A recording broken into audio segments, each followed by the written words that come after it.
Bonjour à tous et bienvenue pour cette nouvelle vidéo. Aujourd'hui, un petit peu spécial parce qu'on va pas parler de tir, malgré le fait que j'ai mes armes sur moi. Non, on va parler d'un concept qui s'appelle le concept de Greyman. Je suis sûr que ça va vous intéresser. Deuxième point, si vous avez envie de nous soutenir, bien évidemment, les liens sont dans la description. Vous pouvez tout simplement, pour nous soutenir, vous équiper et vous équiper sur le site terang.fr avec notre code LARA10. Deuxième point, les sacs que vous allez voir dans cette vidéo sont à gagner. Donc n'hésitez pas à aller directement à la fin de la vidéo pour tout simplement tenter votre chance. Et enfin, troisième point pour nous soutenir, appuyez sur le bouton s'abonner. Ça n'y paraît rien, mais ça nous aide beaucoup. D'ailleurs, vous savez quoi? On va tenter un truc. Si j'arrive à faire le drill qui va suivre, le man card drill, vous vous abonnez en échange. Ça marche? Allez, on essaye ça. Ok, normalement ça devrait être sur cible C, mais j'ai pas de cible C, alors du coup on va le faire sur quelque chose de plus petit. J'espère que ça va passer parce que les abonnements les gars là, putain j'y compte, ok. Allez, c'est parti. Allez, le premier, une seconde normalement. Et là on est en 0,70.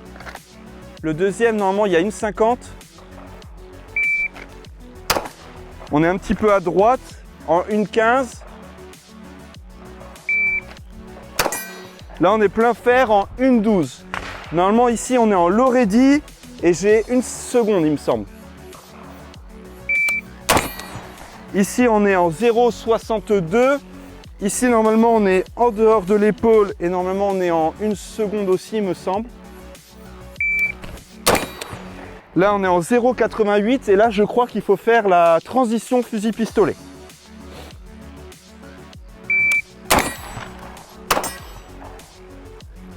Et en 1 seconde 82. Voilà, bon ça passe, vous me l'avez dit, faites-le, inscrivez-vous.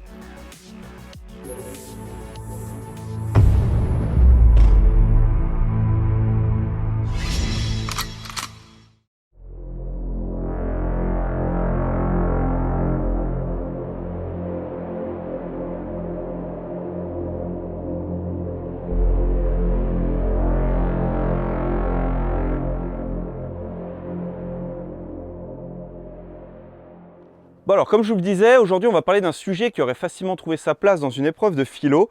Est-ce que l'habit fait le moine? Et je trouve ça d'autant plus intéressant que le domaine du tir est souvent sujet aux stéréotypes et autres idées reçues concernant les équipements ou le style vestimentaire. Alors pour ça aujourd'hui, on va confronter deux écoles bien distinctes, celle du concept de Greyman contre celui du tactique. Donc l'idée ici, c'est pas de vous donner une liste exhaustive finalement de l'ensemble des avantages et inconvénients entre le Greyman et le tactique, mais simplement de vous donner mon idée sur la question et peut-être pour vous d'enrichir votre réflexion. Alors tout d'abord, qu'est-ce que le concept de Greyman? Alors pour beaucoup, une manière très simpliste, être un Greyman consiste à passer pour un monsieur tout-monde en cherchant à se fondre au maximum dans la masse. Bon, il y a du vrai, c'est certain, mais je dirais que le concept est plus complexe en soi, et si on m'en demandait une définition, je dirais que c'est plutôt de faire en sorte que dans la conscience collective, tout le monde soit convaincu que vous êtes ce que vous voulez qu'il pense que vous êtes. Donc d'une certaine manière, vous exercez une certaine forme d'influence sur les gens, et au final, c'est de la pure manipulation. Et donc, je dirais que c'est ce qui se rapproche le plus du concept de Greyman. Mais on va approfondir tout ça au travers d'exemples concrets. Et de l'autre côté, on a des personnes qui font le choix, de manière plus ou moins consciente, d'afficher leur appartenance à un milieu particulier. Et pour le coup ici, on parle du domaine tactique. Mais ça pourrait être aussi bien ceux qui abordent des styles très marqués, comme les bikers, admettons. D'une certaine manière, on ne cherche pas ici à se fondre dans la masse, mais justement à marquer la différence, à afficher son appartenance à une communauté. Et cela peut se faire au travers de la communication non verbale, du matériel ou des attributs par exemple. Et qu'on soit bien d'accord, cette différence, elle est plus ou moins volontaire. Puisqu'un individu peut être conditionné par son travail ou par les réseaux sociaux par exemple. Et au final, adopter un style vestimentaire ou une attitude sans réellement s'en apercevoir.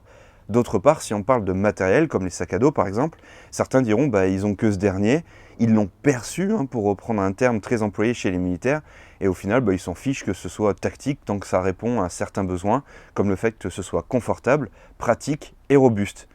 Ouais, et gratuit, soyons honnêtes. Alors certains vont me dire, ouais mais attends mec, t'es le premier à t'habiller en look skater, donc au final t'as rien de Greyman. Alors je dirais qu'il a tout à fait raison, mais quoique. Parce que comme je vous le disais, être Greyman ne consiste pas simplement à porter un jean, un t-shirt en ville ou à adopter un style de skater, parce que si c'était le cas, on ne parlerait même pas de concept Greyman.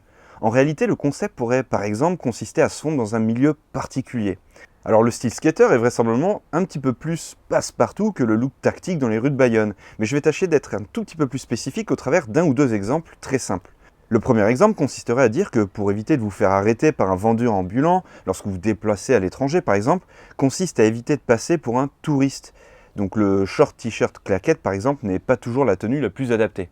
Ni d'ailleurs le style skater, soyons honnêtes. Deuxième exemple concret, en vous présentant la sécurité dans un aéroport par exemple, entre un jean t-shirt type Thin Blue Line et un look type punk à chien buveur de 8-6 juste à côté de la gare de Bayonne, lequel d'après vous est le plus susceptible d'attirer le regard ou les doutes?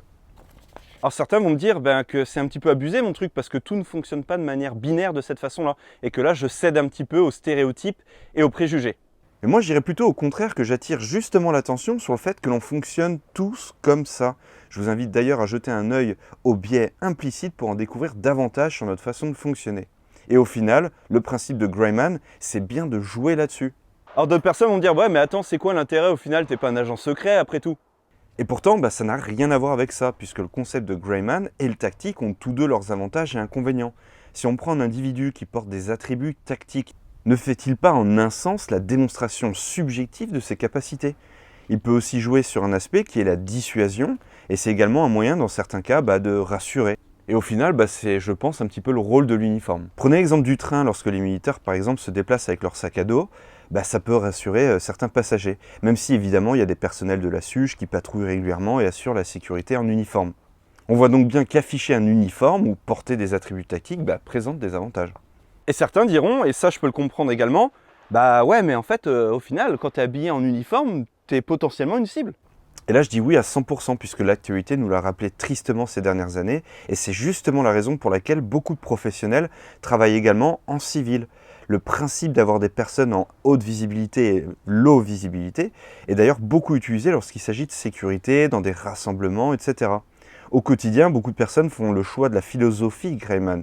Ils ne rentrent pas avec leur uniforme à la maison et restent très discrets au quotidien, de manière à bénéficier de l'élément de surprise, pour justement ne pas attirer l'attention.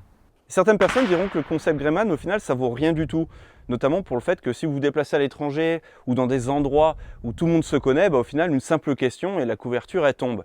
Alors je suis tout à fait d'accord avec ça, cela étant dit, c'est pas une raison pour attirer l'attention non plus, ou porter des vêtements, objets, accessoires avec lesquels on peut se souvenir de vous, qui peuvent marquer les esprits.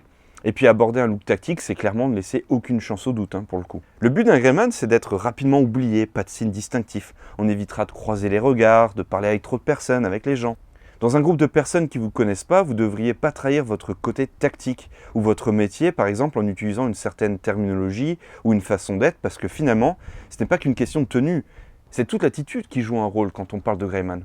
Après, il est vrai que dans la pratique, le concept de Greyman peut prendre plusieurs formes, se caractériser et se vivre de manière différente. Et comme dans tous les milieux, il y aura différentes branches, des plus extrêmes aux moins extrêmes, en fonction du degré de connaissance technique, des nécessités professionnelles, ou pour celles et ceux qui ont un léger côté, disons, mythomane. Ainsi, on en aura qui seront à collecter un maximum d'informations sur leur voisinage ou sur leurs collègues de travail, là où la plupart, finalement, sont simplement des personnes qui observent, analysent et développent une conscience situationnelle, pour mieux anticiper, prévoir et éviter certaines situations. Après, vous imaginez bien que chacun place le curseur de la prévoyance et de l'anticipation différemment. Je précise que, bien évidemment, le principe de prévoyance et anticipation n'est pas incompatible avec le domaine tactique. Et d'ailleurs, il a encore moins l'apanage du concept Greyman. Bref, vous l'aurez compris, le concept Greyman, ici, c'était simplement une introduction, simplement pour vous dire que chez nous, on fait le choix, par exemple, de s'habiller de cette façon, que ce soit dans la rue ou sur les pas de tir. Parfois au détriment un petit peu de la crédibilité qu'on peut nous accorder, parce que certains vont dire « Attends, moi, j'ai pas de leçon à recevoir d'un mec qui s'habille en skater ». Ou alors d'autres, tout simplement, qui vont dire « Bah ouais, mais moi, je peux pas m'identifier à ce mec, parce que moi, j'ai envie d'être habillé en guerrier, quoi, tu vois ». Et moi, ce que j'ai à répondre, c'est qu'au final, ça ne me rend pas moins rapide sur un pas de tir, ça ne me rend pas moins performant. Et au final, on s'adresse également à une certaine population de professionnels qui, eux, s'habillent de cette façon-là, ou par exemple à des civils qui, eux aussi, s'habillent de cette façon-là. Alors au final, pour finir, je dirais tout simplement, faites ce que vous voulez. Si vous avez envie de vous habiller en full tactique, habillez-vous en full tactique, c'est pas un problème. Mais voilà, c'était pour vous en dire un petit peu plus sur ce concept Greyman, un petit peu plus sur les raisons pourquoi nous aussi on fait ce type de choix-là vestimentaire. On se fond dans la masse. Et puis je vous le disais en introduction de cette vidéo, les 2 sacs sont à gagner. Et à commencer par le Rush 12 de chez 511, qui est vraiment un best-seller, ici dans sa version 2.0. Il est vraiment résistant à la flotte, vous pouvez l'ouvrir à 180 degrés. Et franchement, pour un usage militaire ou plutôt randonnée, il est juste parfait. Et le deuxième qui est le LV18. Donc premier point, moi j'aime beaucoup le coloris. Deuxième point, j'aime bien les nombreux compartiments, nombreuses poches, qui est vraiment très bien pensé. Vous pouvez également facilement dissimuler une arme dans une petite poche secrète. Vraiment le top. Donc n'hésitez pas, vous me notez soit le sac gris, soit le sac cam qui est un sac que j'ai utilisé pendant de nombreuses années, que j'adore. Donc eh bien, vous notez en commentaire. Si vous mettez les deux sacs, on ne vous prendra pas, hein. Mais si vous mettez l'un ou l'autre, eh bien, on se sélectionnera comme ça au hasard dans la liste. On prendra contact par mail et puis à ce moment-là, j'ai envie de dire, ça sera parti quand on vous l'enverra. Voilà, n'hésitez pas à commenter, n'hésitez pas à partager cette vidéo, si cette vidéo vous a plu tout simplement. Et puis on se dit à très bientôt pour de nouvelles aventures et quelque chose me dit que ça va être très très bon. Petit spoiler tout de suite maintenant.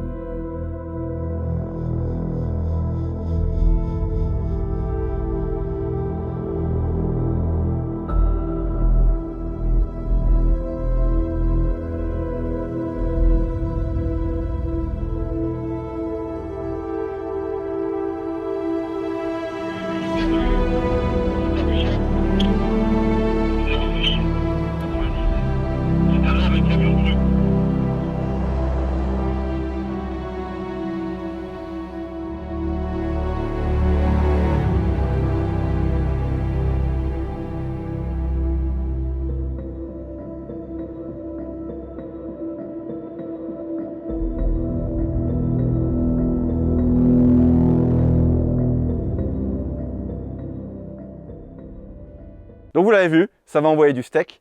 Et moi, il ne me reste plus qu'à envoyer ici sur une cible alpha. Vert, j'ai réussi à le faire. Vert, j'ai réussi à le faire. Ah, c'était le tir de... Non, jamais n'abandonner, jamais n'abandonner, jamais, jamais, jamais. Voilà, ça passe. 0,66. Allez, bisous à vous tous et à très bientôt. Ciao, ciao.